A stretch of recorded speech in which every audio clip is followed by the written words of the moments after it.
In 1980, Sonny von Bülow fell into a coma from which she never awoke. Her husband was charged with attempted murder on suspicion of injecting her with enough insulin to cause permanent brain damage.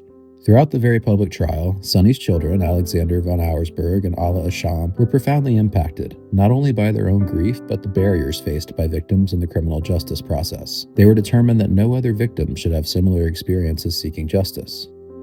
Von Auersperg, Asham, and G. Morris Gurley founded what would become the National Center for Victims of Crime. When I was just 19, I became a victim of a violent crime.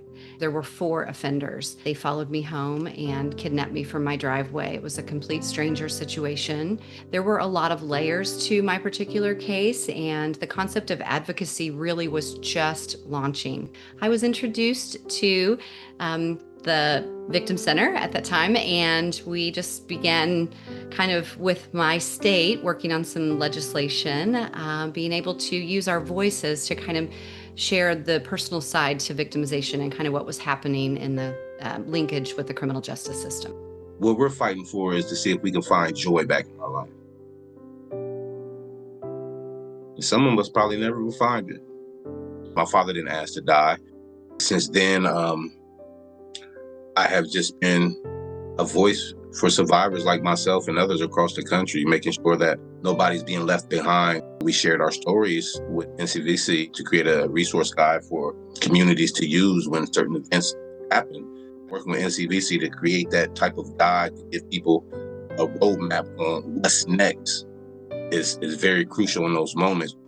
Believe survivors, stand with survivors, and don't see us as what we've been through, but as who we are becoming.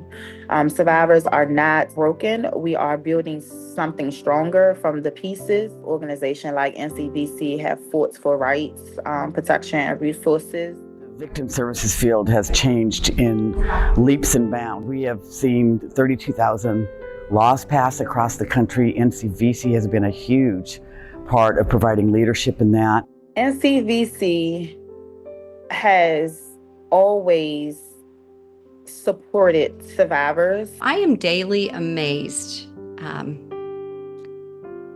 at the work that I see professionals in this field do. And I see that through NCVC regularly. The quality of care and the quality of vision that they have, and the understanding the need, and the just the desire to champion the voices of those that have overcome. What NCVC also does is create, meeting other survivors. It's a melting pot of love and voices that are here to fight, to hope that we can save other people's lives. If we don't have resources to offer you, we'll help you make a safety plan. We'll help you get to a place where you feel safe, so then you can continue to reach out and look for additional resources. Had NCVC been something that I knew was available to me, I don't think I would have tried to stay silent for so long.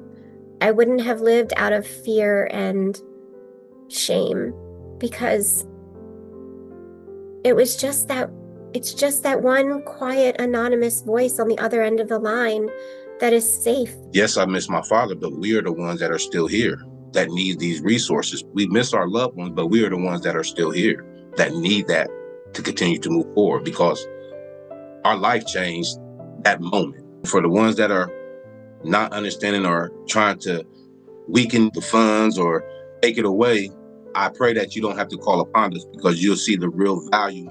We're still here. We're still showing up every single day. We're still offering that same service every single day. Investing and giving, donating, or funding NCVC, it actually opened up doors for other survivors. When supporting us, you just don't change one life, but you are changing families, communities, generations.